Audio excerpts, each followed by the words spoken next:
Hey, what's good, everybody? Welcome to a brand new episode of the BACCHANAL Podcast, a fusion of hip-hop, video games, comics, movies, and nerd culture, all rolled up into one spectacular show.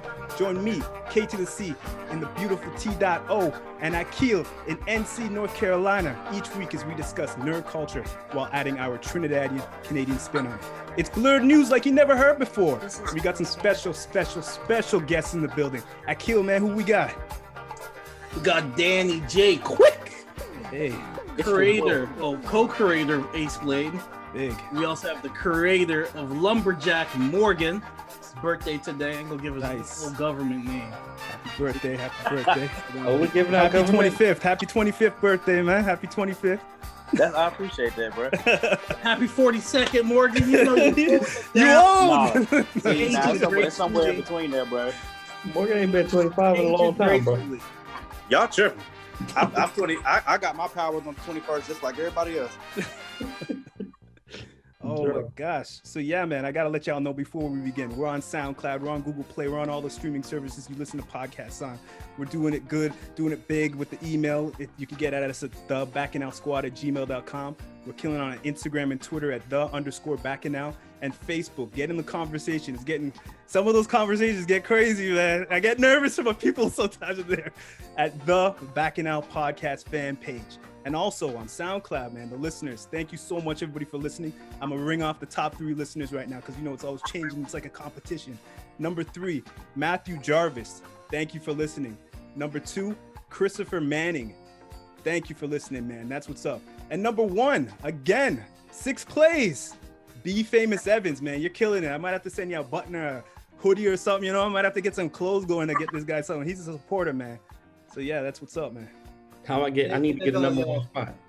What I need to do? I'm getting in on the competition. What I need to do to get the number 1 spot next episode? You gotta listen, man. You just gotta listen. Give us a review on iTunes, you know?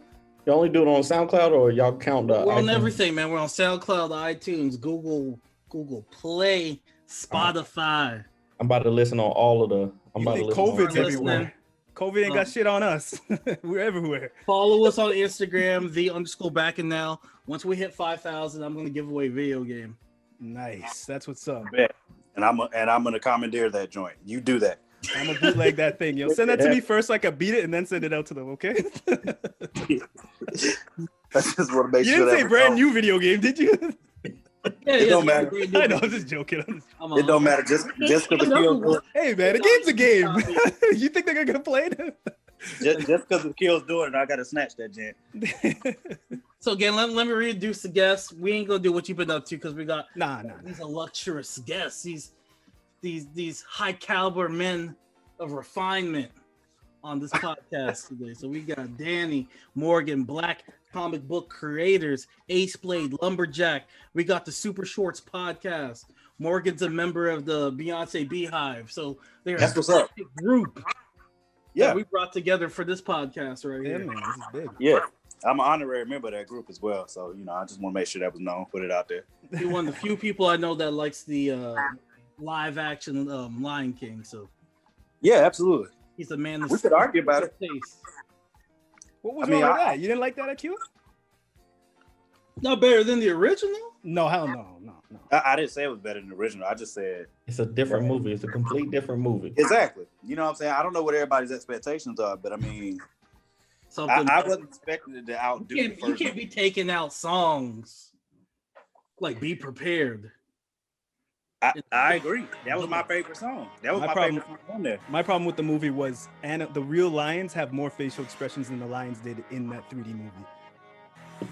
Yeah, they couldn't convey emotion because it'd be like, yo, Simba, your dad died. He's like, word. It's like, I shall run away. It's my That's- fault. He just did. So I'm like, okay. They spent the whole budget on the cast. You can't expect the Yeah, they did. but artists to do anything with that Beyonce don't come cheap, cuz. at all. Fact, man. Let's get to talking about this though. You guys making your own comic books indie. That's big, man. Let's talk about that. Screw Disney, man. They got enough time. They got enough people's attention. Man, don't get Disney mad at us when we get on. Oh, actually, yeah, man. What's up, Disney? We love you. Well paid for the streaming service. We don't need none of We that. ain't shared no passwords, nothing.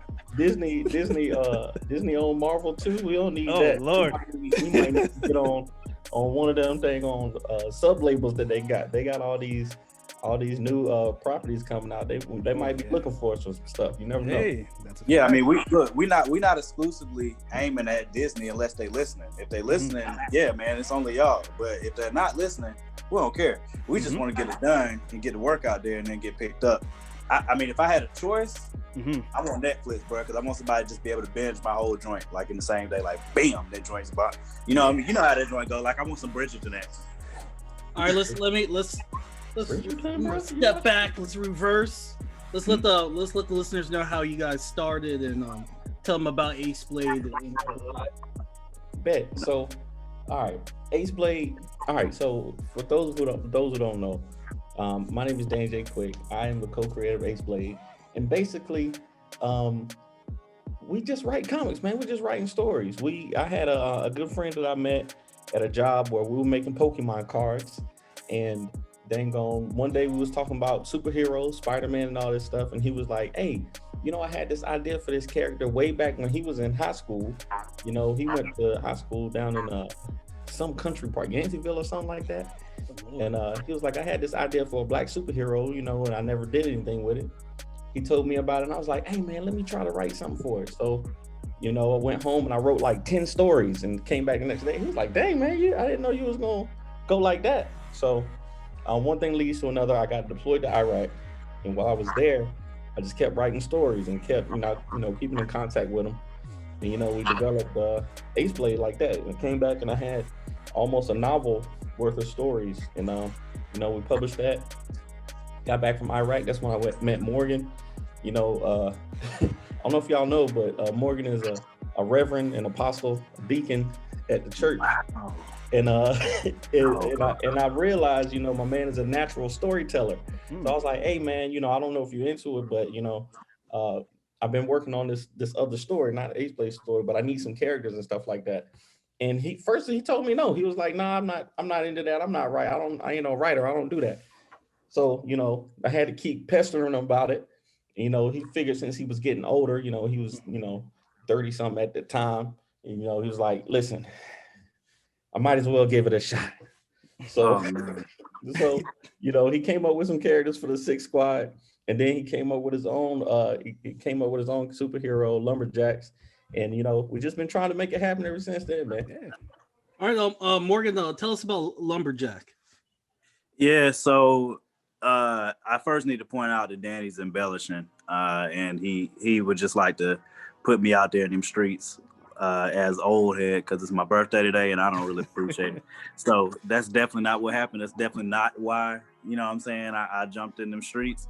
It was more so I told him no pretty adamantly the first time, only because I didn't grow up reading comics. You know what I'm saying?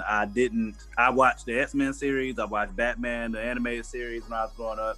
I caught Spider-Man every now and again, and I got addicted to Dragon Ball Z when it used to come on Cartoon Network or whatever it was. It was on Power Rangers too, I ain't gonna lie.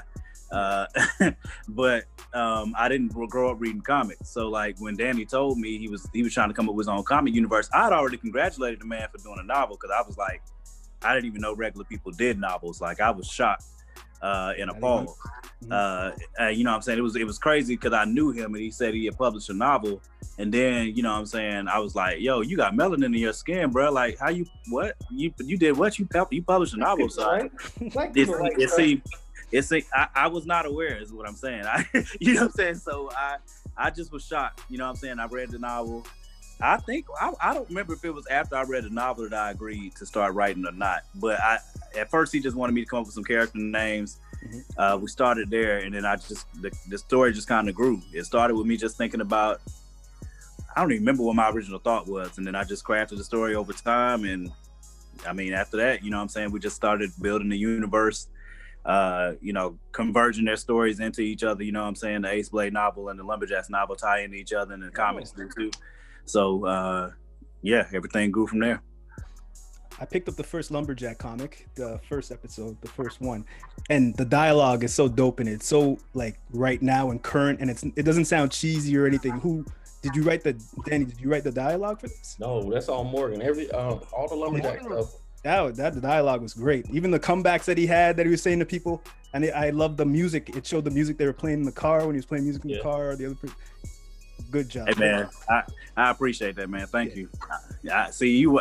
Everybody don't always pick up on the tidbits, man. You know what I'm saying? See, I told you, Danny. Everybody's not as surface level as you are, sir. They can pay attention. You know what I'm saying? And see all the greatness that I'm putting down. You see what I'm saying? There's just a creative. Me and Morgan work together well, I think, because we both have different approaches to creating stuff. That's a Morgan's good thing. Very detailed with his work. Like, he always talks to his artists about making sure that the colors are right. Got to make sure that this is put at this little spot and this is up here, because it's important, to put in it, just like we see with WandaVision right now. The things that you put in the story, they might become important later on. Oh yeah. Or it's just a symbol or a little nod that you're putting in there for people to catch later. Yeah, because I was looking at him like, why's he got the gems on? Like, why's he got the chain? What's with the chain? And he speaks on it a little bit, but he doesn't really dig deep. So it gravitates that interest to know who he is or how he's getting these powers or who he's rocking with to do this. Like, is he doing this dolo? Like, is he doing this by himself? So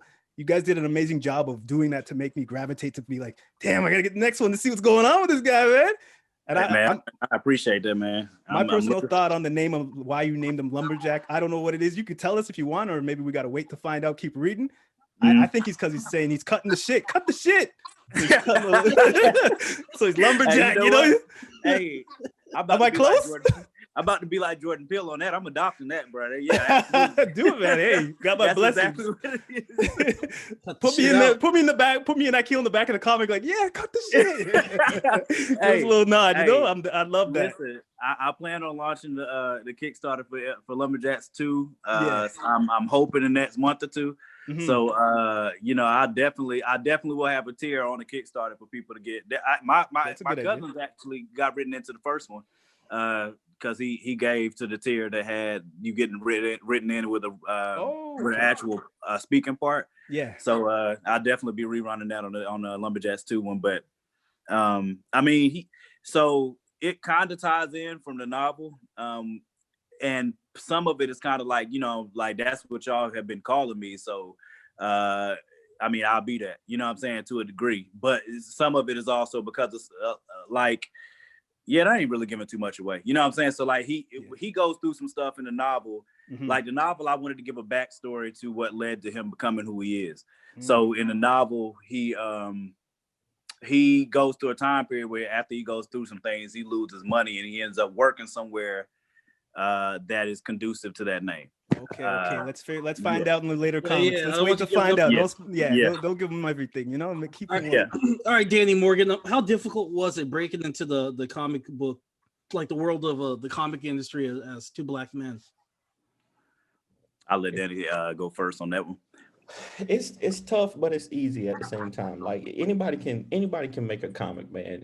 I think comics are so, like, I think comics aren't going away. People keep saying that comics are dying, but I think that comics haven't gone away because it's something that everybody can do. It's something that everybody can create and relate to, right? Mm-hmm. So everybody all over the world has different types of visual mediums that they read or consume. We got comics, Japan's got manga, everywhere in the world you got something visual that you read. The little kids do picture books everywhere in the world.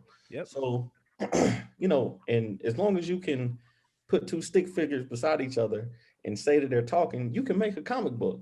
But at the same time, it's hard to, make good comics and, make them be sustainable because everything costs money. So if I want to pay Guida, who is one of the best artists that we use, if I want to pay Guida to do work, I got to be able to make this money from somewhere else to pay him. So if I can't figure out a way to either market the books or, sell enough books, then that money got to come out of my kids' mouths. You know what I'm saying? So that's something that it's hard to maintain, but I think it's easy to break into comics. I think it's easy to just make something and keep putting out there. But eventually you got to start making some money off of it, or, like anything else, it'll die off. I like that you mentioned marketing because you are big on TikTok. I have a huge TikTok following. This man's dancing. He's doing it all. He's dressed as AceBlade. Okay. And anything to push this comic. And that are you seeing a correlation with your TikTok and comic book sales, or like how's that looking? That's another part of it though. It's so me and Morgan have had plenty of conversations about marketing, and especially when you're new into comics, people might not care as much about your character. Like when they see AceBlade or see Lumberjacks, they might see an image and say, "Oh, that's cool," whatever. But those images aren't going to make them instantly buy it. So they have to buy into you as a person, to say, okay, I want to see what this comic is this guy's talking about all the time, So I feel like if I can entertain people by doing little TikToks or whatever, then the more they see me, the more they have AceBlade in their mind.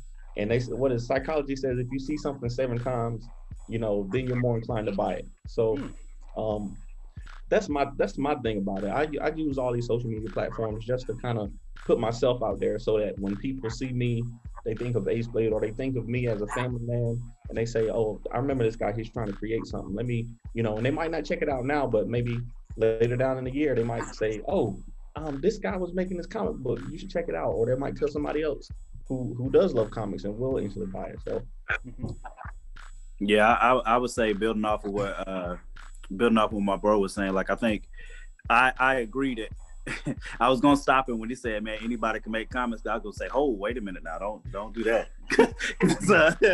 I mean, I seen some comments that they could have kept that in their brain.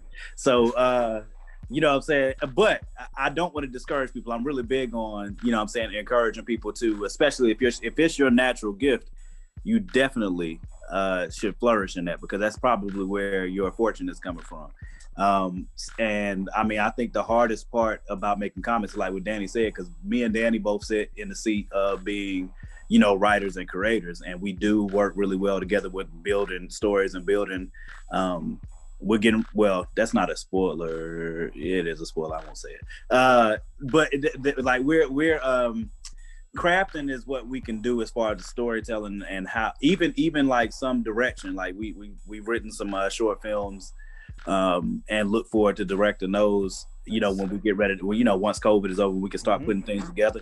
Yeah. But the hard part is always, like, especially for me and him, we have to work with other artists, that's not the hard part, because we enjoy working with other artists. But it's the part, if we had a dedicated artist on our team that we weren't having to pay out of pocket all the time, we'd be so much farther ahead with our universe. Because I mean, me and Danny literally have, for Fourth Wall's universe alone, we have like 10 years worth of, worth of stories. That's good.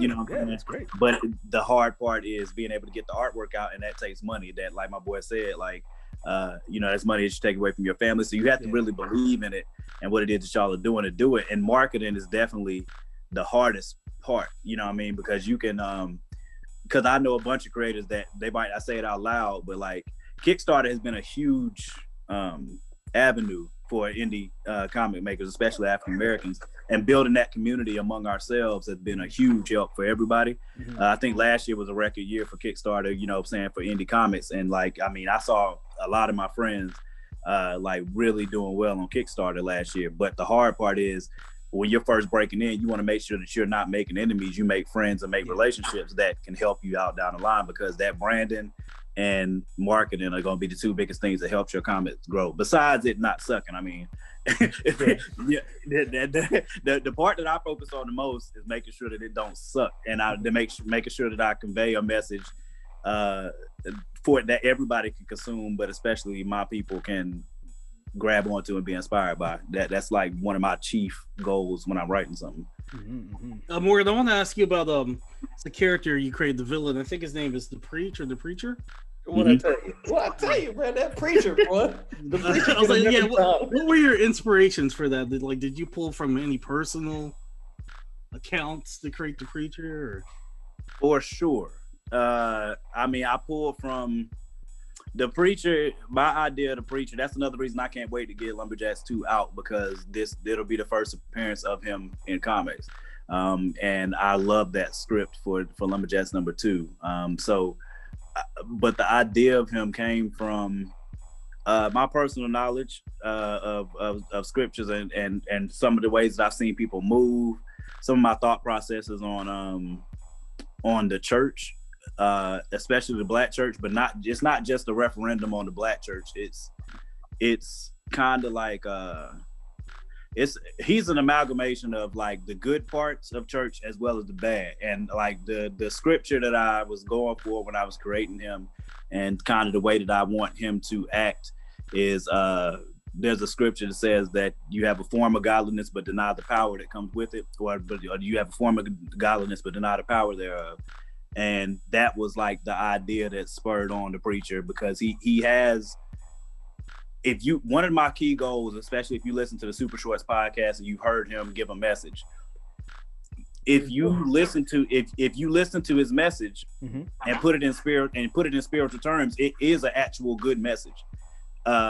But who he is as a person delivering that message, you know what I'm saying, and what it is that he stands for, and what it is that drives him is what is the problem. And to me, I think a lot of times, especially in the church right now, that's not just the Black church, but period. Like, I think that's one of the reasons like people are running away from the church, because it sounds good, you know what I'm saying, but when you come to something and see where there's salt, or if there is any salt, it's not in a lot of cases. It's a show, you know what I'm saying? And the preacher is all about show and go. So I'm really looking forward to people getting to be brought into that character and see where I'm taking the story based off of that premise. You know what I mean? Mm-hmm. Sounds like Samuel Jackson in Pulp Fiction.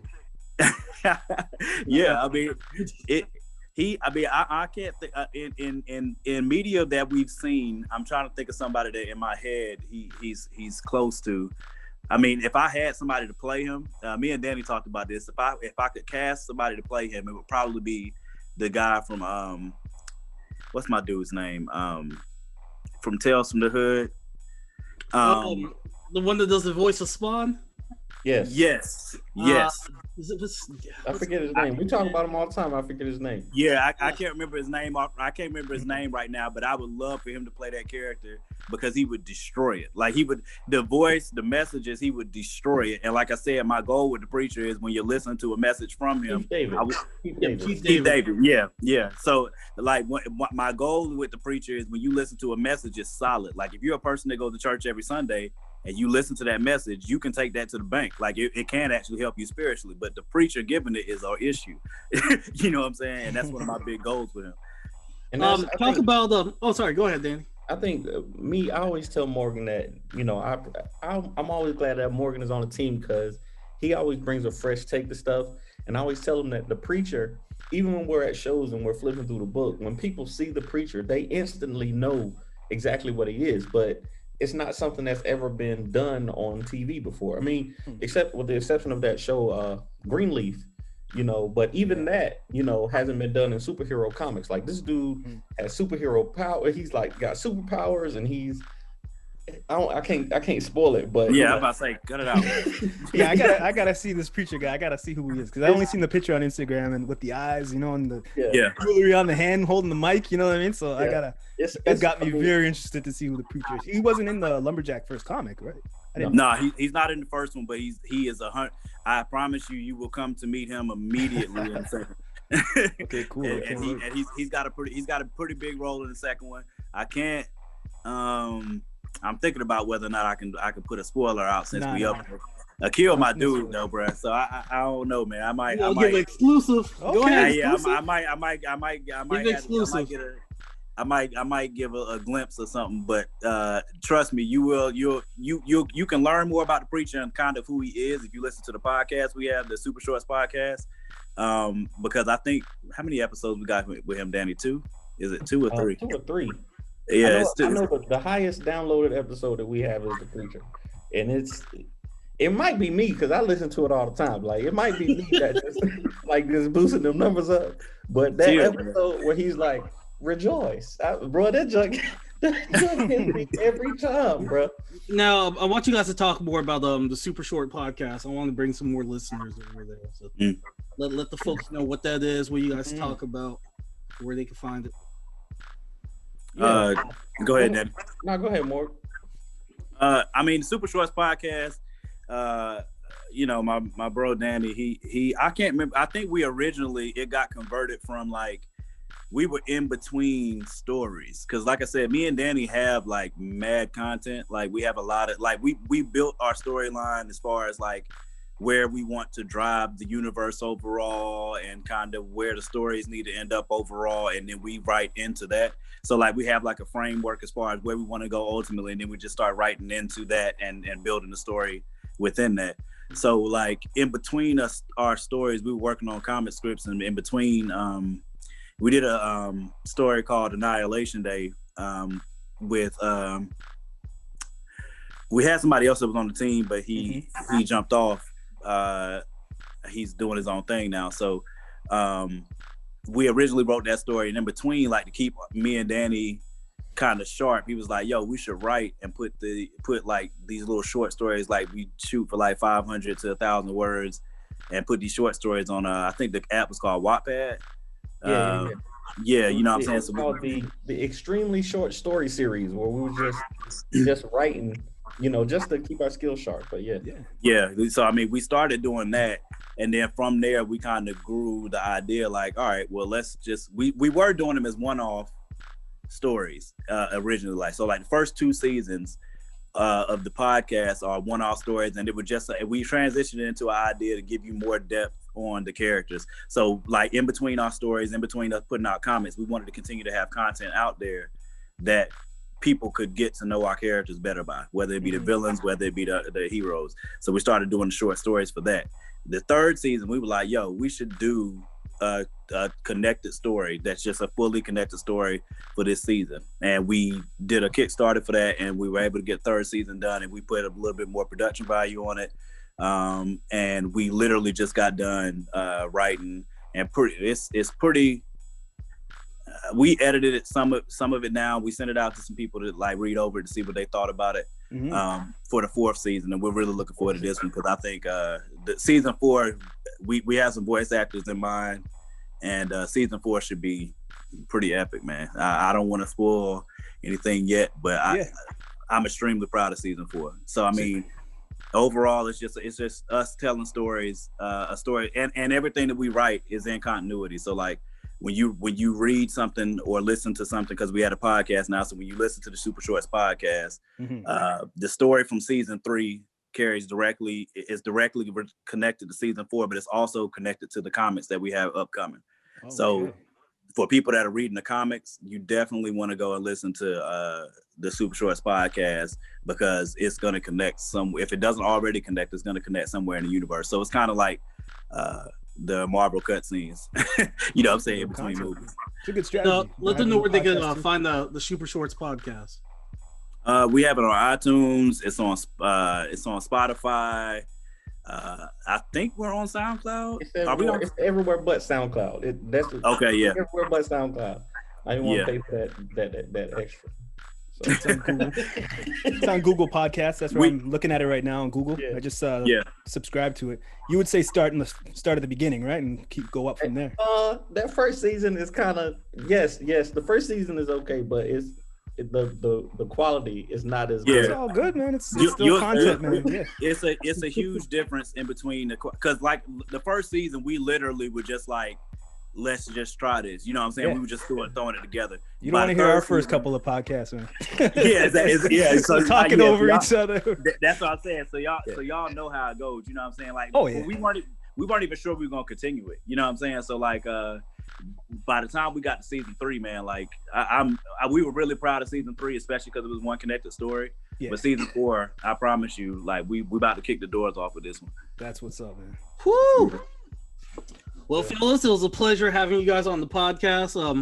The next thing that we were going to do is a WandaVision review. If you guys want to stay for that, I know Danny said he had some things to do. I know it's Morgan's birthday, so it's up to you guys if you want to, Morgan about to go drink something. What you about to do? No, I got little man, bro. I ain't about to be drinking. Okay. I'll stick around for WandaVision. I want to talk about that. Yeah, I definitely want to talk about it. I thought you said something about Trump. I was about to come through this phone on you guys. What? I thought you said Hey, something about nobody Trump. mentioned that. Man. Nah, you said bring Trump back. That's what you, no. Yeah, see, that's what I'm saying. I thought I heard somebody say Trump. I was about to say, hold up, cuz. Nobody said nothing about no Trump. Yeah. What were the last 2 episodes? Was it 4 and 3 and 4? 3 and 4. All right, so we're gonna review episode 3 and 4. Yeah. For the people listening to the podcast, I'm gonna drop the promo for that here. All right, so that was episode 3 and 4 of WandaVision. We got Danny and Morgan, creators of AceBlade Lumberjak, and they also have the Super Shorts podcast. They're here on the BACCHANAL podcast, and we're gonna, as intellectuals say, we're gonna unpack these 2 episodes of WandaVision, episode 3 and episode 4.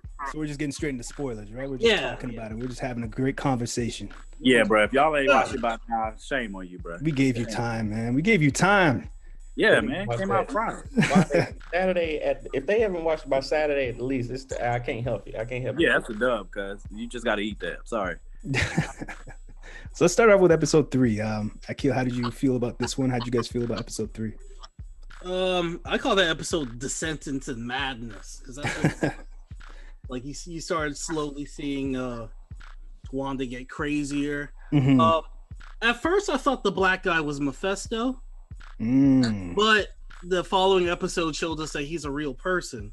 Now Agnes, her name's on the board, but there's no driver's license correlating to that, so she's not a real person. The other person that wasn't on the board was the blonde-haired girl from episode 2. Yep. He wasn't on Jamie Woo's board either.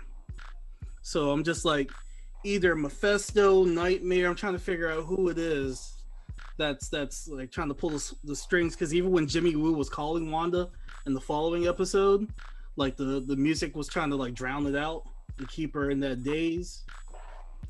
Yeah, I enjoyed this episode a lot more than the first 2. I appreciate the first 2, what they did, that was great, but I enjoyed this one so much more. The pacing was way better. I like the color coming back. Like, that was much more refreshing for my modern eyes. You know what I mean? And I like the way that they were using their powers, but things were spinning around. But the people who were under the hex, under the hypnotize, like they were just conducting everything like normal. Like the charade doesn't even have to be. Who's the charade for? You know what I mean? It's clearly for Vision. It's his vision that she's trying to cover and keep, keep genuine, so she has a genuine relationship with him. Because the cast members, they're all kind of like, oh, okay, just don't. You remember when he put him on the back and made him run fast? Mm-hmm. Like, let's just drive next time. Like they were all cool with it. So I think it's very interesting and bold what they're doing with this show, and I'm enjoying it. It could be a little longer, we can get a little more, but it's another thing. So you think, Akil, you think that it's Mephisto or some outside source that's doing it to her? I think Agnes is what's her name? What's the name? Hargraves? What's that his name? The old Agnes. Agnes, but they Agatha call the Hargrave, characters. Yeah, I think it's her and Mephisto pulling strings, because episode 2 they said the devil's in the detail. They always make sure to mention the devil. On the 3rd episode, where he's like, he has a book about like parenting, you see Mephisto's on that book. Oh wow! See, freeze frame it. Yeah, I have to go back and watch, because I got caught in one, and I don't think Danny was on the other side of this, so I don't have to argue with him. But like, people in the first 2 episodes were bothering me, because I'm like, y'all act like y'all don't understand, y'all don't see what they're doing. Well, I think about it from a writer's mindset. So I got why they were starting there, and I got why it was going slow. But I know everybody was like, I know everybody's seen that meme now with Thanos face and then Shaq's Thanos face once they get fed episode 4. Like, we all knew this was coming, at some point where it was going to actually turn up. They weren't going to have a whole season that worked slow like that. So like episode 3 had the most. I enjoyed the little tidbits, but I didn't really know. Like I said, I didn't grow up reading comics, so a lot of the stuff that I have picked up from the comics either came from the MCU or came from like Comics Explained or Variant or something like that, where I get background information. So like Sword, I had seen that somewhere before, but I don't have enough knowledge of it to like it didn't even click for me when I saw that helicopter. I knew the helicopter was important because it was in color. Yeah. But I didn't, I didn't connect the rest of it. So I love what Akil seeing the other, because usually I especially like I pay attention to details in movies and TV shows because I want to be able to. I'm one of the type of people who wants to be ahead of the game. You know what I'm saying? But yeah, I love that analysis though with Mephisto, because that would be because of how freaking powerful he is. Like that would be awesome, especially because we all know how big of a beast Scarlet Witch is too. So I love, the biggest thing I'm happy about is in the fourth episode, things finally getting to the point where it's like now everybody can be okay. Now we like now everybody can be hyped about it. Mm-hmm. I feel like the fourth episode was for the general audience to get them up to speed, so they're just like, all right, don't check out yet. Exactly. And then we're gonna go back to the sitcom format after that. Now that you're aware of what's going on. Mm-hmm.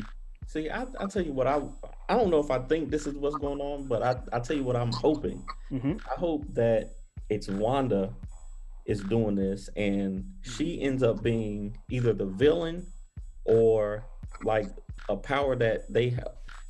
Either the force that is Mephisto or whoever it is, Nightmare, is working with her, or she's working with them to, bring Vision back. Because she wants Vision. Like I think somebody said, she's had the most pain of anybody, in the MCU.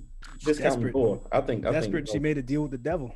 Yeah, I think that's what I wanted to be. That would be fire. Because she's so powerful that wouldn't nobody that we've met yet will be able to stop her. Y'all heard Kevin Feige say she was going to kill Thanos. She was going to kill him. Yeah. No question about it. And if he didn't vulnerability disregard the lives of his whole squad, he would have died at the hands of Wanda Maximoff. Yeah, so I would love to see her being something that we have to that the new Avengers have to go up against, or if that leads into, because I think it's supposed to lead into Doctor Strange, for Doctor Strange to have to go up against her, or whatever she does in this show be the force that Doctor Strange has to deal with, because we've seen him deal with. That would go into what Akil's talking about with Mephisto, because I think what it is I think we know Wanda's doing it, and we know Wanda's doing it, and we know why she's doing it, and one of the ways is like when she had that when they tried to speak to her in episode 4, and she had that glimpse of her of the reality she knew that she was creating get hit a little bit, then she saw Vision's dead face for a second, and then she winced and snapped it back. And he said it's going to be okay or whatever. And now he looked back normal again. So I think we know it's her, but I love Akil's angle of it being Mephisto. It's similar to what you're saying too, Danny. Like it could be Mephisto is trying to help or using her pain as his way into the world to, to use her to his advantage, especially her pain. Because the thing that I'm really looking forward to, especially because I think, aren't we at a point now where they can start bringing in the X-Men now? Didn't they get that deal done? Yeah.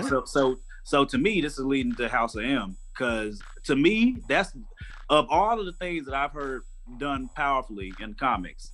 Because to me, like when I was growing up, I did watch X-Men, and Phoenix was the most powerful anything I'd ever seen. Mm-hmm. But to hear Scarlet Witch literally just said no more mutants. You know what I'm saying? And 99% are gone. Yeah. That I ain't never heard nothing like that in comics. Period. Stuff. Yeah. That's like a whole nother level. That's when I knew she was a monster. If you could just have, and she ain't have no gauntlet.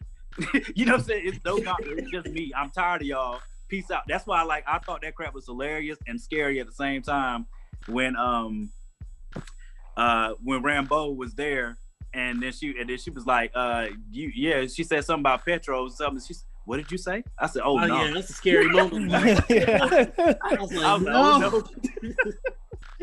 No, Petro gas, not yeah. I said I need some petrol. You need to leave. I didn't. Please don't do this. Please don't do it. I didn't know what she was about to do, but I thought she was about to disappear her on the other side of the universe or something. Bro. I said, man, God, you messed up. So the twins are in the comic books also, so that's a pretty big deal that they actually came to fruition through a birth of magic. So that shows her power. That's incredible. And what I was saying before is like this much amount of power and this much of vulnerability that she has is like the perfect cocktail for, because not only were the cops seeing what's going on in the FBI and the sword, other entities are probably seeing what she's trying to do for herself, right? So I do think that they came in and they're trying to come through, and nosy neighbor, that's what they cast her as, is gonna be something very, very important to the show. Let me interject real quick. At the end of Endgame, there was supposed to be an after credit scene where Vision's dead body gets dropped off at Wanda's house. Dark, very dark scene. So they took that out. But at the end of this episode, they're playing that Jimi Hendrix song. Episode 4. The lyrics of that song is about a puppet, like, moving somebody like a puppet, voodoo. So I believe it's a double entendre of Wanda basically using Vision's dead body and like regenerating it and moving that dead body around. And she's pulling the strings of that, but somebody's also pulling the strings of her, keeping her days and keeping these people, 3,000 people entrapped in her bubble. Ignorance is bliss. That's what the nosy neighbor knows. That's her advantage. I was gonna say, I was listening to y'all's last, I don't know if it was the last episode, but y'all was talking about Captain Marvel, I believe. And one of y'all was saying, that this has been such a long time since Marvel put anything out, but I think it's cool because I really think they have gone deep with this next phase of the MCU, like with the TV shows and the comics too, that they have really worked together to say, yo, what can we do to step it up? Because this whole 10 years of Captain America, Iron Man, all the way to Endgame and Spider-Man, it was great, but I think they're trying to do some next level stuff for this next phase. I agree, and I think that they learned from all their mistakes of S.H.I.E.L.D. and other shows and stuff like that. Now what they just did to us is took all the, not even B characters, they took the C characters and they made them assemble. And we're all like engaged, like, oh man, what's this guy gonna do? Oh, he's an FBI agent. Oh, who's this? Darcy's in here? Okay. They actually, they're making them assemble now, like the Avengers. So this is phenomenal, man. What they're pulling off right here is it's bold television that I didn't think we would be seeing comic books like this, comic book TV shows, where these are the comics you buy, that's just like, oh, what's this? Wanda and Vision are married in a house and you're just reading it, checking it out. This isn't like the big seller, like Onslaught coming or Magneto taking over and making a new planet. You know what I'm saying? Like, just a nice couple of reads, and they're actually putting this on TV. Yeah, they're killing it. I'm very happy. I agree. I think that it wasn't me and Danny. I think it was me and Javon. Me and somebody were arguing online because we've been talking about the Black Panther, Black Panther 2, and one of the biggest reasons that I'm not concerned about that movie is because of whose hands it's in. One, it's in Ryan Coogler's hands, staunchly. Two, it's in Marvel's hands. Yeah. They're not gonna mess this up. I know that it sounds like and it looks wrong and all that type of stuff, but if there's anybody writing wise that we can count on, I have not been disappointed too many times when I've gone to see a Marvel movie, and I don't care what it was. More often than not, it was something that I went in with lesser expectations and ended up liking it more than I thought I would. So with Black Panther World. Nah, garbage. Look, nah, don't go that far. There's nobody convinced me. Nobody went into Thor: The Dark World. This was good. They can't. Bro. I watched that and I was like, this was Star Trek. What the hell? Yeah. Look, the only Thor movie that I really rock with like that is Ragnarok. And but I'm also very highly driven by the quality of villain. I think to me a good villain drives the story better than a good protagonist. So if you give me a good villain, and I think Hela did a really good job in Ragnarok. So I think they did good with Thor's banter. They gave us the moment that we wanted with Hulk and Thor fighting. Like there was a lot of stuff to like in there, but to me, again, a good villain is what sells me. That's what gets me. That's why I was arguing with people about Age of Ultron and how great look, people put that joint where they want to, but Ultron is one of the best villains that they produce. So, in my opinion, but that also, like Akil was talking about Mephisto, like I cannot wait. I cannot wait to see what's up with that because of how powerful he is. So I can't wait to see that. I went back and watched Ultron, and it's actually a much better movie. Watching it now, knowing what they took from that movie to get where we are right now. Like at the time, it felt like things were too shoveled in, and maybe it might be. But when I'm watching now, all the little callbacks that are in WandaVision that are in that movie, and what they did with the MCU after, it has its unfortunate place that it had to be. Bruh, it really is. Like if you go back and look at how, but it's also something like, especially because of the way that I don't want to tie me and Danny in, but to a degree, it kind of ties in because Marvel has given us not a script, but a vision of what it is like to drop tidbits and have it feed into other things. And that's one of the big goals that we have. Like there was so much. Like the first time that you hear the phrase "Endgame" is in Ultron. Yeah. The first time when you see Captain America budge the hammer is in Age of Ultron. Like there's so many little moments in that movie that end up being huge moments later. That it's insane. Not to mention Ultron's one-liners. I cannot think of a Marvel character that's had better one-liners than him. Not as a villain anyway. I can't think of one because Ultron was a boss. Loki. No. Man, Loki came with the flames, man. No. Loki is not. No. I don't care what nobody say. Killmonger was still the reason. I'm not saying Killmonger's not great. I'm just saying, like to me, it's between Killmonger and Ultron for like. Like the top three villains to me are Killmonger, Ultron, and Thanos.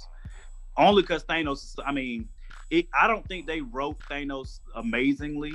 I think they wrote some of the things that he did amazing, but I don't think his one-liners are definitely nowhere near Killmonger or Ultron. But Ultron just was so freaking, like, if you go back and watch that movie, Ultron has some boss lines. Loki had the monologue in the first movie where with the shoe and the ant and the banter that he had with Scarlet Witch. Like, I thought you got to have another podcast to debate who had the best one-liners, man. Because we definitely I know Ultron had some one-liners, but I just can't remember them off the top of my head. But he was like a herpes virus or something. Like he just they just keep knocking him out of there. Like they're like, man, get the hell out of here. You know, and he'd disappear for a little while, come back, and he'd be annoying them. And they just be like, go away. You know. Remember Captain America tried to choke out Ultron? He's like, you serious? Yeah, he put him in a headlock. That choke move.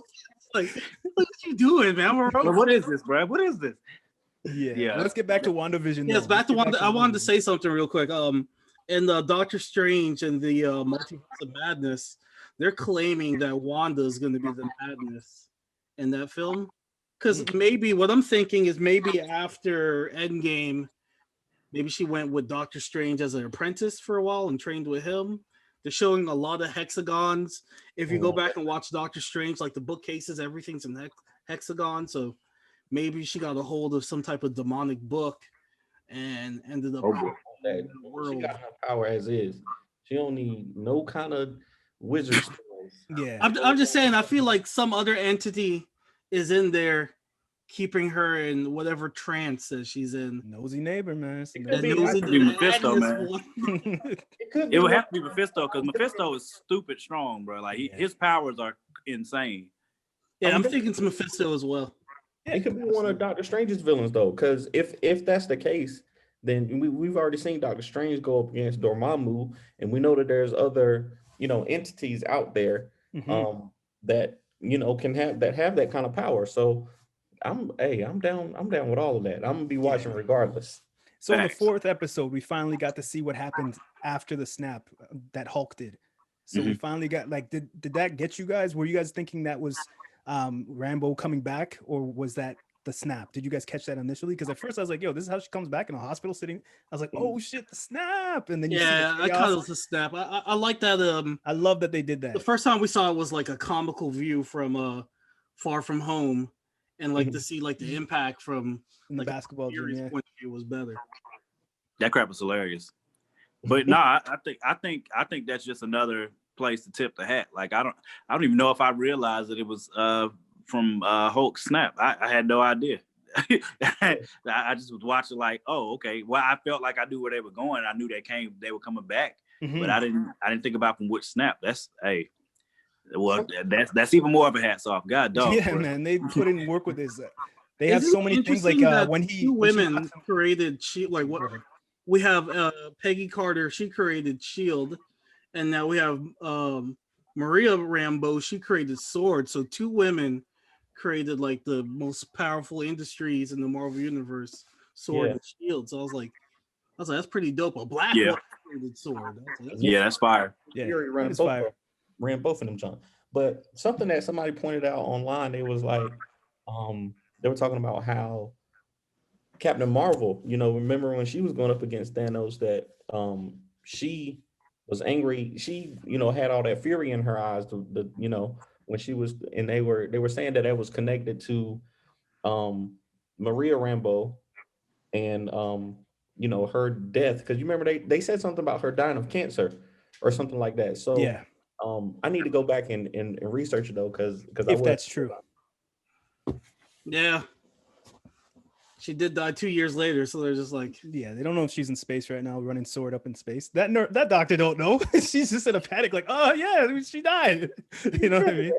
Yeah, I have no idea what's going on. I'm enjoying the ride. Like this, usually I try to like peek ahead and see what's coming, but I was so pleasantly, like I was shocked at how much I actually enjoyed the first and second episode of WandaVision, because I was shocked because I didn't. Danny knows this about me. Like me watching old stuff is a definite huge no. You know what I'm saying? Like I don't care what it is.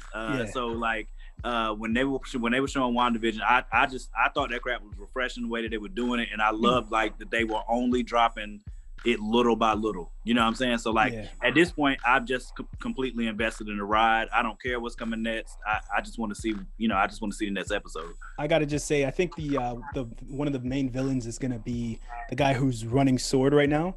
If you notice, every character that we're meeting is very sympathetic and we kind of like them. They're more jokey. It's more sitcom-y, but that guy is kind of a dick, man. The way he like lets Rambeau go to the thing and tap and it doesn't work. And then the guy who works at Shield is like, oh, you don't know this and that. You don't got the right card, like being an asshole too. And then the guy's like, oh, I'll come and help you. He watching the whole thing the whole time, let her go get rocked. And then he was calling his people, oh, my drones usually handle this. And he was being an asshole to the FBI agent. I can't remember his name right now. Like the Shield people are kind of like rubbing me the wrong way. Like it starts from management, it goes down. So I could see something happening there with Rambeau and him as the antagonist in the real world. He said he's the acting director. He's acting. But he's trying to get rid of her. Like she just sat down. He's like, oh, I got a job that you got to go do like right away. It's like, what? He definitely could be, especially because they've already built some of that, like in the brief meeting that they did have. Yeah. He gave the nod to say, well, I'm acting because we know you should be, here or whatever. So I mean, it could be. I think he has something to do with it, especially the fact that he knows what a Big Bang is, and like Wanda is basically the gems rebuilt. It's inside of her. All the gem powers, rewinding time, all that type of stuff is in her right now. So like I think he's trying to manipulate it from the outside in. He's trying to get in there and do something, or he's not a good guy. That's all I gotta say right now. I can sense it, man. She's gonna kill the crap out of him. So breaking through the fourth wall like she did Rambeau, because she literally shot her through 4 walls. That crap was awesome. Do you hear me? That was crazy. The moment that I'm telling you, the moment she said, "What did you say?" I was like, "Oh no." And it went from 1970s style regular standard television to 1080p or 4K. Like the screen, I don't know if you guys noticed, but it went widescreen. It expanded. Yeah, man. When shit got tense, it expanded, and the video cameras they used weren't that like on the like 70s style cameras that they would have. It was actually like actual film that we'd watch now. They did some slick stuff, man, in this episode. What do y'all think about the because I realized in the 4th episode when they're watching it on the cameras, they see some extra stuff that we don't like. So there was a part where they were seeing Rambeau reading the newspaper in the when reading the newspaper that we didn't see in the first episodes, and then also they didn't see stuff that we did see, so the stuff that like when Vision asked, you know, there's something wrong here. That was edited out for them, and it was also edited out that you know, that she pushed Rambo out through the wall. Yeah. So, like, what do you think about that? What do you think about them not being It's able like Wanda or whoever's controlling her is directing the show? something like that? Somebody got to be their version of reality. I think it's Wanda just trying to put her head under the covers, head in the sand again. Like she's trying to just keep herself in this place because she's in depression, and she's just like, you know what? Let me cut this and let's keep it moving. All I know is Vision looked worried at the end of that episode. I love that. That was the best part to me. I like when Vision came with the purple dead face, and then after he went and put his hand around her, he was actually staring at us. If you look at the camera, oh yeah, he's looking at us like, help me. Like you could see him like, yo, what the hell's going on? Because all this is just to trick him. You know what I mean? So I'm very interested to see if he's gonna get out, and if he gets out, is he gonna still be alive? Like, because we saw Rambo get shot out, and her clothing still stayed 70s. You know what I mean? I don't think I mean, I think the fact that we already saw that construct get shaken because she was looking at him normal as day. And I can't remember what it was that it shook her concentration, but when her concentration got shook, you saw Vision dead with the stone missing. So she's working really hard in some respects to hold her focus, because I don't think it was somebody else that, you see what I'm saying? Like she was the one that was emotionally affected at that time period. So for us to have that breakdown at that moment, to me, it shows that it's Wanda that's doing that, and Vision might be aware of it in some way. But I know, like, I was just watching something last night where they were talking about in the comics, Wanda had created a reality with her and the twins and stuff, and Professor X was the one that had to come and say, "Hey, you know this isn't real. Cut it out." You know what I'm saying? So, I don't know how far this is going to extend. You know what I'm saying? Like, I don't know how. X in this bad boy. It's a wrap for me. Hey, that's I don't know if he's gonna come in here, but I'm just saying, I know in the comics she had created her own reality. The twins were there. I want to say it was Vision too, and Professor X is the one that was like, "Hey, you know you don't have these kids. You know this isn't real, whatever." And like they didn't get into a fight. It was just like over time she just kind of let it go. Yeah. But in this regard, if Akil's right, that Mephisto is involved, the power that guy that he has is insane. Yeah. So if he's involved, I think it's not. I'm not gonna say that he'll be the Thanos of this phase, but I don't think that would be a mistake that DC would make. I can't see Marvel having him just coming out.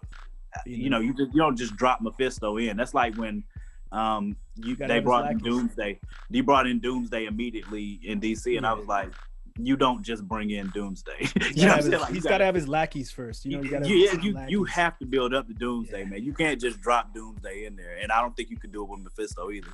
I just want to talk about Rambo real quick and the genius of the storytelling that they do in this by defining the characters through actions. Like when she was in the hospital and she bumped the guy, and then he was on the floor. You think he would get him and be like, "Oh, damn, sorry, let me get you up. You okay?" She was like, "Are you okay? Are you okay? What's going on?" You know, like that was a very smart move of the writing to defy her character and her powers, her abilities. Because the comic book world, everybody on the internet's already saying we know who she's gonna be and who she is. Is she that right now? Because we saw her go flying through 4 walls. You know what I mean? And still like just kind of land and just be like, "Yo, little days." So maybe she has a little bit of abilities of some sort. I like the way that they did that with her character without saying it and putting it on the nose, that she is something above the regular human being in intelligence, in army, military. You know what I mean? Like, so I do like the storytelling they did with her in this episode. They had the Spectrum News thing that I saw up there. So they always putting heroes' names and stuff in it. Yep. So I saw today like one of the reports that they were reading was from Spectrum News. So they also had Darcy Lewis's character, who played a big role in this episode. When she was finding the frequencies and she found the higher frequencies, it was called Spectrum on the little blue thing she was holding too. I don't know if you guys caught that one. I most certainly did not. Yeah, I did not. They put so much little details on this. Too many. Like I said, that crap is dope because I love little details. So I'm gonna have to go back and watch now so I can see what I missed. Because like I said, I feel like this about like when I went to go, because I'm a huge Jordan Peele fan. So I mean, when I went to go see Us, initially, I was gonna take notes. I literally took notes the whole time I was watching, like on like just how he was directing, what he was putting in there, stuff like that. With this, I literally was like, nah, I don't even care. I just want to. Me too. I see some things, but I want to take notes and look, but I'm like, the writers are doing this just to beat our asses because we fine-tooth combed all their old movies. So they're like, oh, you want a fine-tooth comb? We're gonna put 2800 as their door number. What does that mean? Figure it out. What do you think? I don't know. That's or 1966 on the back of the car. Is that one of their comics? The first Vision comic? I don't know. Go is that the year it came out? I don't know. Go check it out. You know what I'm saying? I'm just gonna go along for the ride on this. Me one, too. I'm not gonna try to figure it out. Yeah, because they put so much in this. Akil, you want to add anything? What was I gonna add? Now in House of M, she got rid of the mutants. What if they introduced the mutants in this? Like maybe she does something that creates mutants in the world, because she could create life. She brought in those two twins in House of M in the book. Those two twins were initially supposed to be used for demons. It was Mephisto, and somebody else wanted to inhibit their body. So maybe that might be the case here. Maybe Agnes, nosy neighbor, and somebody else is trying to use those twins' body to go into the real world. I mean, pretty much anybody named Agnes has to be like slightly evil. Got to be. Your name is Yeah. Can't be a good Agnes person, is just, Agnes. Yeah, like a 1930s name. She's even older than any episode that came out. Yeah, you can't have the name Agnes and tell me that you're holy or something. It just no, you can't be. I'd like to see that though. If she were to say they are mutants or something like that and create. But I heard also because they used the gauntlet so many times on Earth or all of that radiation or whatever. I saw a theory where somebody was like that could create that X gene or whatever. So however they do it, I'm down. Now's the time, man. Let's get the X-Men going. Now's the time, I think. Yeah, and I think that Marvel would do the X-Men well too, because it's all about family. The X-Men is all about this being a big group of people from all over the place who have one thing in common: we're mutants, and the society hates us, right? So Black people, civil rights.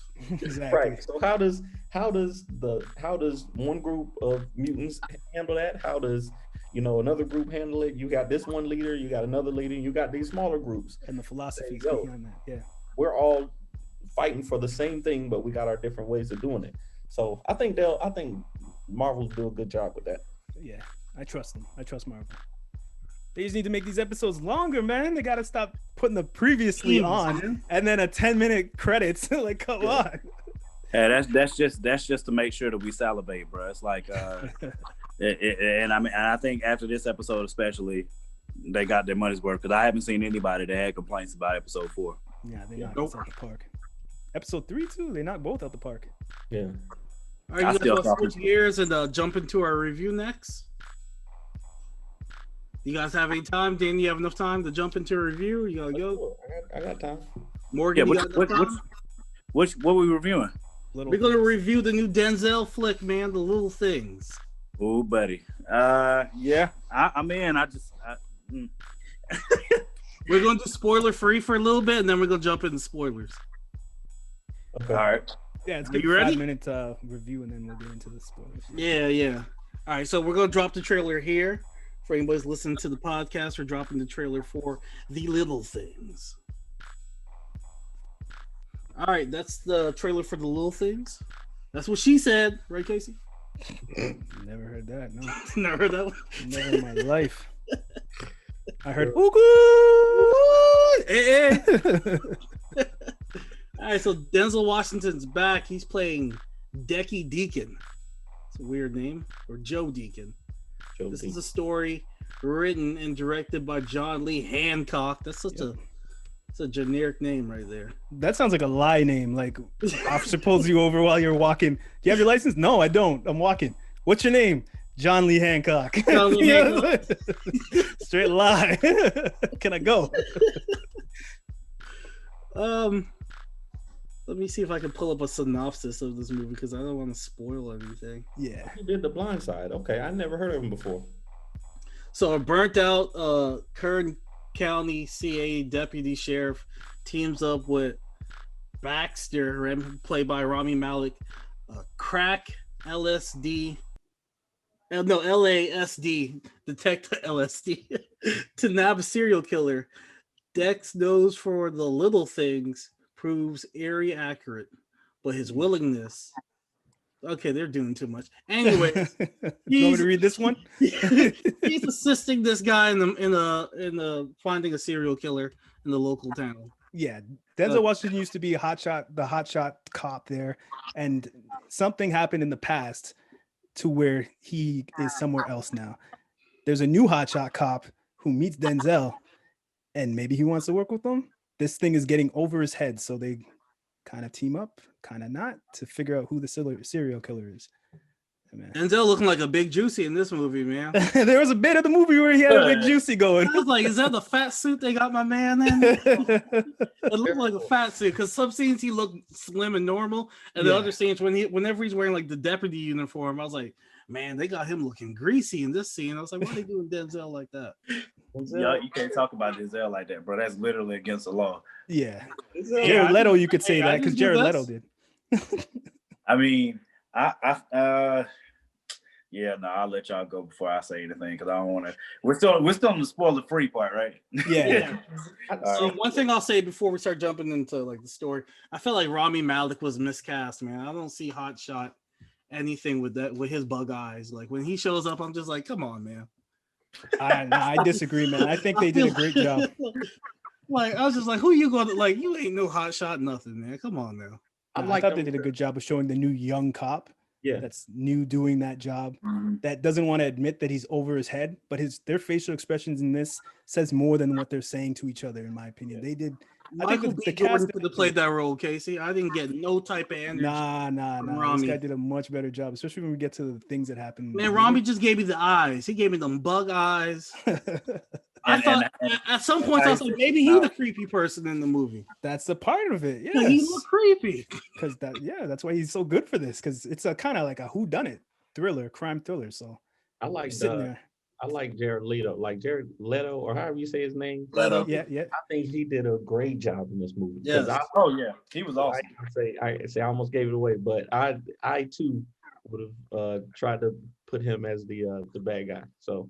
I didn't like Jared Leto on like completely. There were some parts I liked him where he was killing it. There's some parts where I was like, man, this guy looks so goofy running across the street in this same mechanic clothes he's been wearing for a week. Like, come on, man. At least rock a ponytail or something at the bar. Like, this guy's wearing the same clothes.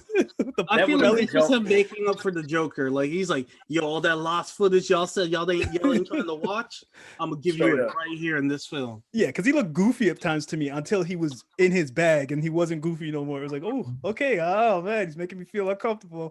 Doing his job. He just seems like a meth head to me. A meth head that's just, he got a lot of time on his hands and he watches a lot of unsolved mystery. I went into this movie expecting more of a Seven or a LA Confidential, but your expectations, I think, as a viewer, should be more for Your Honor, like that type of show. Like it could have been a HBO show, like a 4 series type of thing, and I think people would have gravitated to it better. But they had the star-studded cast, and the tempo maybe been a bit slow in some parts, but I think that slow tempo part was so necessary to pull off the trick, the pull the rabbit out the hat part of the movies.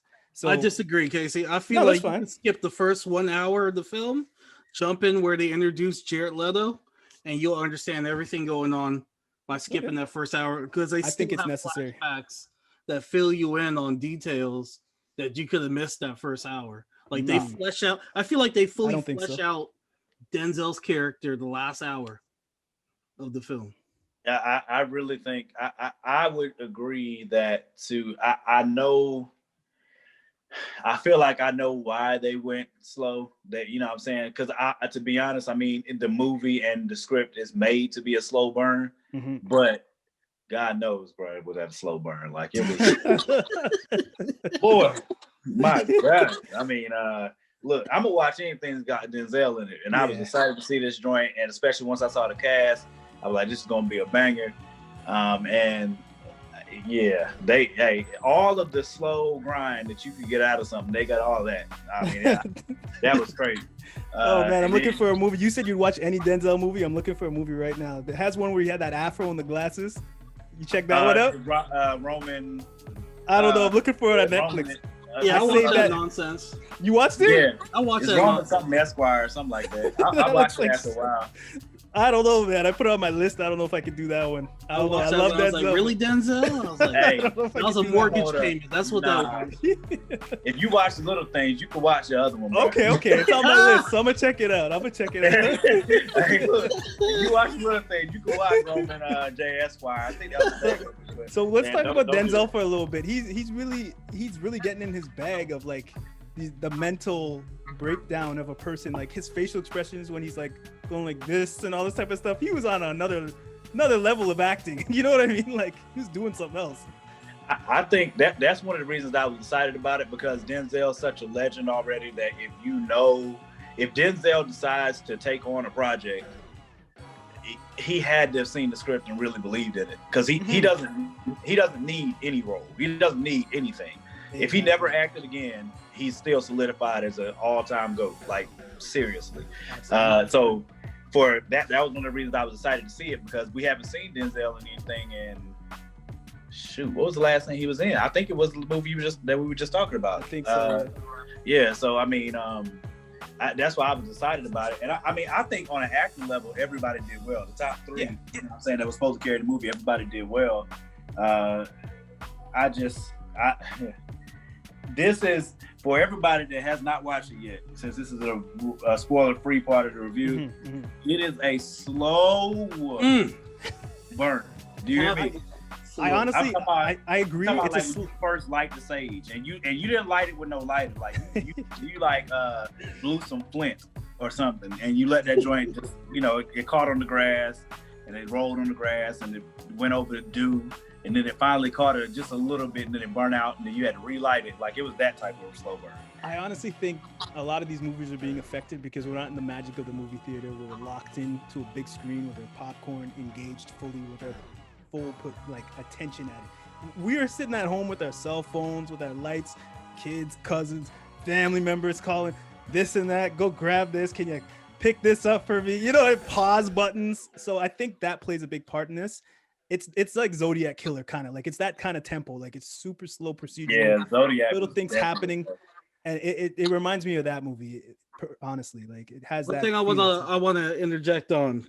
One thing I give a 10 out of 10 in this movie is the music, because when stuff got tense, whoever's playing that piano, they were getting down. I was like, yo, whoever's playing the piano, they getting into it, man. Like whoever that piano player is, like, yeah, you did your thing. You got 10 out of 10 with your piano playing. That's definitely one of the most underrated things in storytelling in movies is music and tempo and things like that. People, it's the stuff that you don't pay attention to, that when you look back over the movie as like what creeps you out and like what made you love something and stuff like that. Like you look back, a lot of times it's the score. Yeah, it's the music that they played, or the lack of one in specific places, like certain scenes or certain things happening, and it's strictly silence instead of there being any music. I think one of my favorites for pulling that off was probably I know The Strangers. Some of the scenes that The Strangers executed with no sound was absolutely phenomenal. Dark Knight, the second Batman movie by Nolan. Oh yeah, has a scene where the Joker's chasing him with the truck, hitting everything, and it's quiet. There's nothing happening, no music until the motorcycle hits the building and comes down, rolls up on them. They build their attention, and then they get to the music. It was like, oh shit. Dark Knight is a masterpiece, period. Though, like absolutely. So I mean, Paranormal Activity is another one. Like there's a good amount of movies that the score or lack of one in spaces is a really big deal. Yep. So let's give our ratings real quick, because I'm like itching to get to the spoilers. So for me, I'm giving this movie a 6 out of 10. I feel like the cast was great. The story had pacing issues, and the overall outcome of the film is just one of those like, it's an ambiguous ending. So It's whatever you want to take out of it is what you're going to get. Mm-hmm. So it gets a 6 for me. How you feel, Morgan?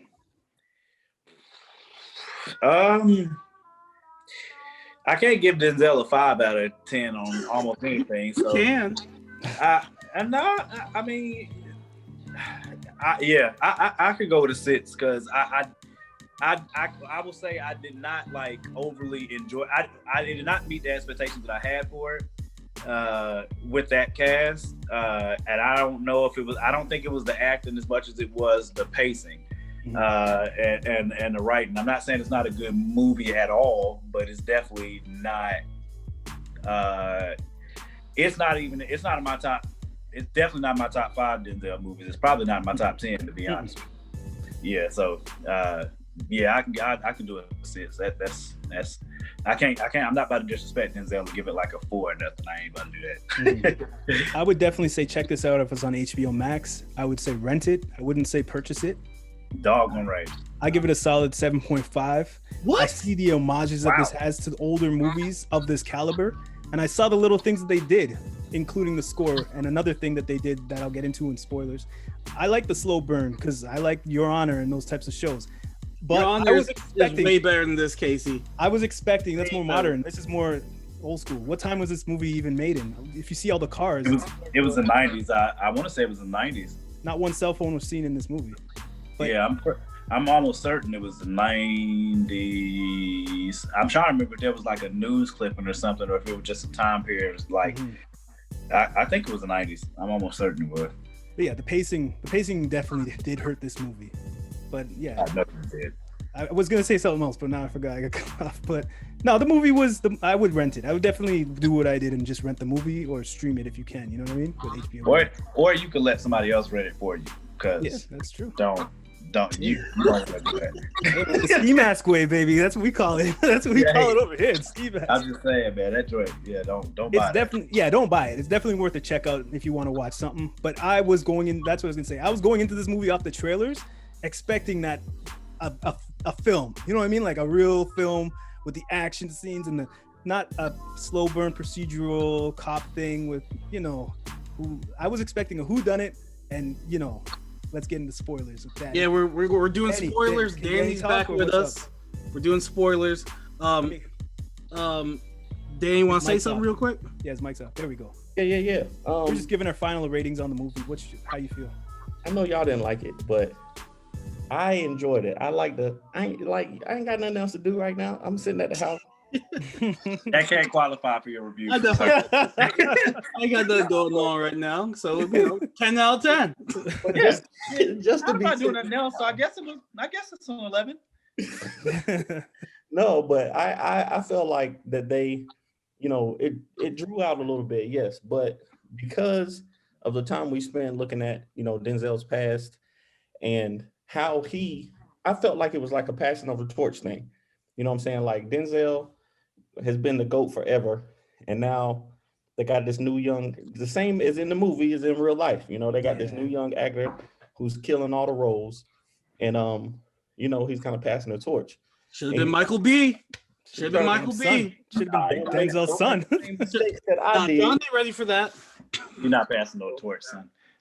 How many movies Denzel got to do where he's passing the torch? Ever since Girl on Fire or Man on Fire, he's been passing the torch. Yeah, no. He got to pass the torch. He got to. No, sir. No, he does not. That is Denzel Washington. Ain't no passing no torch. Yeah. That's like telling Whitney Houston to pass the torch. Yeah, no. Ain't no passing the torch. Pass the blunt. She'll pass the coke. She ain't passing no torch. I won't go there. But a matter of fact, I'm nicknaming my gun Whitney. So just so y'all know. It sings loudly, doesn't it? Let the thing sing. But anyway, go ahead. Notes. So let's talk about the we're gonna go into spoilers now. Let's talk about the ending. What I got out of the ending was they messed up and they killed the wrong person, and he sent that red beret to that guy to just like to ease his mind, so he can be like, all right, we got the right guy. While Denzel's like, nah, we done effed up. But I'm gonna take care of everything. I'm gonna burn everything. I done used all my vacation hours. My thing was that's what got me mad. I was like, you use your vacation hours on this? That's what He got me. was desperate to figure out the case that he couldn't do because he had a breakdown and shot the girl by accident. So he saw that there's clues to his case that were similar to this one of the guy he never caught. So he was like, oh shit, this might be the time I get my case. So he was like, fuck all this shit. I'm doing whatever I got to do. I will stay in this town and figure out my case. And they wanted to get the hell out of there because he already shot somebody by accident. Yep. And my thing with this story was they were like, the writer was probably like, yo, like what's happening in our time right now is crazy, but imagine what these cops are doing every day by accident, like just messing up and doing this type of stuff. Like imagine imagine how many times you're at work and you accidentally send the wrong email to somebody, or you don't send the email. You know, these guys are running around with guns or even worse, you know what I mean? So imagine their days when they make a mistake. So that's what I think was the penetrating thing in this story, linear in the story, to tell us what's going on. Well, my thing is like nothing got done then because the serial killer's still out there. That's not what the movie was about. That's why people I think were disappointing. Yeah, the movie's about, you know, you gotta do what you gotta do so you can sleep better at night. That's what I got out of it. Nah. Look, this is why I liked it. Okay, I think all right. So the movie is called The Little Things, right? Exactly. But the little things make big things, right? So you can break a case by finding this little minute detail, but you can also destroy your entire life by making this little mistake. Yeah. You know, he messed up in the moment, shot the wrong person. And Rami's character, he let his emotions get the best of him in that little moment and hit that dude and then cracked the dude in the head. Now, that could have affected his entire life going forward. So you see the symmetry between, you see the parallels between the two characters. Denzel was saying, don't do the same thing that I did. Don't let this one thing mess your entire life up. Don't let this one little mistake that you made. Little things. It's the little things. Don't just let this little thing. And Denzel kept saying little things to him, like, "Hey, don't you got a dinner with your family, man? Enjoy your family." He's like, "Nah, gotta crack this case." And Denzel's like, "Yeah, man, I'm addicted to this shit too, bro. Let's get it." You know what I mean? Like, it's like, I think because I'm big on messaging, especially, what I'm saying, with scripts and movies, I can give it that credit for the overall message of what the movie was supposed to be about. But I still think execution definitely is a big part of it. You know what I'm saying? So like for me on the execution, it fell through because I think the pacing was like egregious. You know what I'm saying? In the movie, like I can't remember being that bothered by the pacing of a movie in a while. Like only because it wasn't. I understand if like you're trying to give depth to the character or this or that or whatever, but I don't feel like if that's what their goal was in the first hour, it was. Well, not. Imagine how you would feel if you were the detective who was so close to cracking that case. All you needed was one thing, and then you got him. We're in that position watching this movie. It's a thriller. It's a drama thriller. They basically put us in the position mentally as them because we want to see him get this guy. And we want to see it. And he's so close, and they make us wait through it, and go through the agony that these detectives have to go through. And then he's so close, but then he just messed up. You know what I mean? They did an amazing job of making me go through agony. I'll tell you that. Didn't you see him punching the car? Didn't you see him punching the inside of the car? I punched the inside of my house. Didn't you feel like doing that? I did. I punched the inside of the wall of the house. I'm saying. Sorry, let me jump in here. So the main thing is attention and detail, and the callback to that is the red hair clip that he sends them. That was attention. One of the little things that they're looking for. I understand the whole messaging of the little thing, but at the end of the day, we don't know if they got the right person. But Denzel implanted that in his head that he has the right person, and Denzel went and basically cleaned out the guy's apartment and everything. So what happens a week or two later if the killer's still out there and they kill again? They're gonna all be under investigation. No, the FBI agent was there. The third new hotshot detective who was talking to the news with a freshly cut, shaved face, saying the exact same things that the actor guy, I can't remember his name. Rami Malek was saying? That was saying, at the end, he was giving that same speech, the same spiel, saying, we're going to catch this guy. We got information that they described Jared Leto's character exactly. It's always some weirdo guy like that. You know what I mean? So they were like, it's like the ongoing cycle of these cops having to solve a case, do another case, solve a case, do another case, and then it just cracks them. That's what they're trying to say in this. I mean, it was outside by the pool looking stressed like Drake. It cracked him. Yeah. It really did do. I mean, you really don't know whether it was Jared Leto's character or not. You really have no idea. I'm leaning. You're not towards supposed to. him. You're supposed to feel like the cop. I'm leaning towards it wasn't him, but I still think, like, I get it. You know what I'm saying? You want to leave it open-ended. I think they did a good job of showing you, like the way that Danny broke it down earlier. You know what I'm saying? It's a little, because it's definitely, on Denzel's side, you definitely see what he's trying. One, that he's been driven by his effort. It hasn't messed with his detective skills, but it's messed with the rest of his life. You saw all the things that he lost. I think one of the big scenes. I think one of the big scenes was when he went to his ex's house, and she said, you know, he asked how the girls were doing, and they were like, they were good. They're good. You know what I'm saying? You should call them. You know what I'm saying? Which he kind of like, and he internalized. He was like, yeah, you're right. And for somebody with a brain and a mind like his, that wasn't computing to him. You know what I'm saying? That you're gonna ask about it. So it's one of the two. Either you don't actually care how they're doing, or it's something like similar to Rocky and Creed, you know what I'm saying, where it's gone on so long that you don't feel like you can salvage it now. You know what I'm saying? And I don't know which one it is for him, but I think that scene shows you a lot of what it is that he lost, that he didn't want to see this kid lose, even though he was somewhat reluctant in the beginning to kind of lend his past experience and expertise. And Rami was kind of, you know what I mean, reluctant to allow him to in the beginning. You know what I'm saying? He gave him some space, and then the relationship grew over time. I think the relationship growing over time was cool.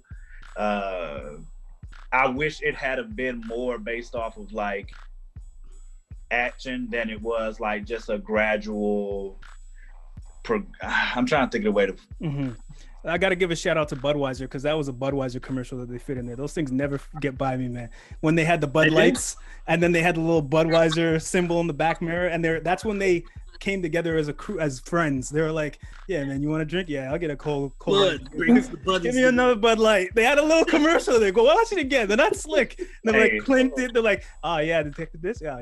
No, it could have been the crime. And they really had that bond. You know, it's like, I 1,000,000% missed that. No, but we gotta talk about. Well, let me just say this before I forget.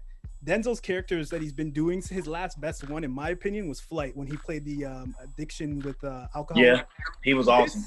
This was very reminiscent of that character, because he seemed like he was addicted to cracking this case. Like when he was in the shaggy, crappy hotel, he went to the thrift store to get his crappy clothes, the baggy clothes. He just looked like all he wanted was that next hit. Like he was just in the hotel rubbing his mouth like he was on something, you know what I mean? Like just drinking in the dark, looking at the pictures on the wall, just getting high off of this thought. Like, so in my opinion, this was more of an addiction story used through the narrative of the police detectives and the whodunit. Yo, so I gotta get out of here, but I do want to say two things about the movie. The pace in the beginning, I think, was, to me, it was the intensity of the situation. So there's this guy. Background noise. I'm not sure who it's coming from. Oh, can you hear? Is it me? Yeah, it might be. Let me turn my speakers down. But they got the I think it was the intensity of the situation that they were having. So they got this killer out here who was killing women, and you know it meets the situation. It's, you know, mirrors the situation that happened years ago, and every little detail is pointing to this guy. And for me, at the point when he was out there and they were switching sides on the highway, right? Yeah. And then he called in and he was like, where was the first body found? And she was like, it was at mile marker 246 or something. He looks up and it's right there. I was like, bam. Like, to me, they got you, right? You're like, you're the detectives. You're like, they just need that one little thing. They use the fingerprints. They're like, yo, it matches. There's just one off fingerprint. Yeah. Can you just say it's him? The guy's like, nah, I can't do it. It's like, come on, give us this. You know? So all of that was made to build that tension of, you know, yo, we right here, but we can't quite put this guy away. And you felt just like with when you were talking about, it was kind of like Seven. It built until that emotion just spilled over, and that's what, you know, the bad guy wanted. He wanted that emotion to spill over, and he killed them. And because of that, us as the audience, we don't get the release of actually knowing if it was that guy or not. So it leaves you That's uneasy. what bothers people, because people just want that one last hit. They're just like, I just Yeah. did that. Come on, you know that. But the movie didn't do it. So it's as a movie. When he got the red beret in the mailbox, as a movie, we would have been fine with that. We would have been okay. We would have had closure. Yeah. You know, if that was the end of the movie. But then for them to show, you know, him at the end with the package and throwing that in the trash too, like, oh man, you know, I thought we had it, but it was snatched away. So that's why I like stuff like that. I was thinking, like, as a detective, he'd be looking at the beret and be like, that beret's a little too clean to be like, just, you know, she was jogging and dropped it, didn't have a speck of dust or a scratch, nothing. It was a brand new beret. But whatever, I digress. I'm gonna have to go back and watch it again, because as it stands right now, it was just agony for me. So I'm so you see how Denzel felt being in the movie acting, right? All right, you guys want to wrap this up then, since Danny has to go? And yeah, man, out of here. All right, it was a pleasure having you guys on the podcast. Let people know where they can reach you. I'll let Danny go first. Me, I'm at the AceBlade on all the social medias. THE AceBlade, TikTok, Twitter, Instagram, Facebook. That's where I'm at. I am the Lumberjacks on Twitter, Instagram. The only difference is, instead of the E in the lumber part, instead of an E, it's a 3 for Twitter and Instagram. And then I'm Morgan Iverson on Facebook. Most of the time I'm on Facebook. I do have a TikTok. I'm never on TikTok, so I don't ever I have no idea what my name is on TikTok. I don't even remember anymore. Or you can get the comics. We have all of our comics right now on shortfusemediagroup.com, www.shortfusemediagroup.com, and then we also have the Super Shorts podcast everywhere but SoundCloud, I believe. Oh, and your link is in your bio too for your Instagram. If you want to search their comic book and purchase it, the link is in the bio. So check that out. It's well worth it. Appreciate it. I appreciate it, man. Of course. All right, Dan, you said you looking like you wanted to say one more thing. You good? No, I was gonna say, look out for stuff we got coming up. We got a King Supreme comic coming out soon. Me and Morgan are working on that 4th season that we're calling Reparations. I haven't told anybody that, so that's breaking news here. Yeah, I'm about to say I won't gonna spoil it, but you know what I'm saying. I might as well put it out there now. If they listen this long, they deserve it. They deserve it. I agree. And then you know, we got another couple of projects that are, you know, separate from AceBlade and Lumberjax that are coming out soon. So you know, look out for that. Go ahead and tell them the name. The Ballad of the Black Rose. That's the newest one that we're working on. It's kind of it's a supernatural western. So we'll see. Y'all will see. Vampires. And there may or may not be an appearance of the Buffalo Soldiers, you know what I'm saying, and some other dope things. You know. Look at you taking what I told you. Look at you, Morgan. hey, listen, you know what I'm saying? I'm just, you know, I was going to reveal the Lumberjacks 2 cover, but I can't do that right now. I'm gonna hold on to it. All right. I think this concludes this episode of the BACCHANAL podcast. Again, you can reach us at _BACCHANAL. That's on Instagram. That is on Twitter. You can email us at thebacchanalsquad@gmail.com. And of course, on Facebook, we are the BACCHANAL podcast fan page. Dope conversations. Please don't leave mad. We're friendly. Don't leave mad. You know, just have a conversation. We're all if y'all are not in the BACCHANAL fan group page on Facebook, you need to be, because boy, it'd be some hilarious stuff in there. You hear me? Like I laugh at least daily. So I mean, Akil be having to be rolling. So y'all definitely need to get on there. That's great. Yeah. All right, y'all. Enjoy your afternoon. This is the BACCHANAL podcast. Peace.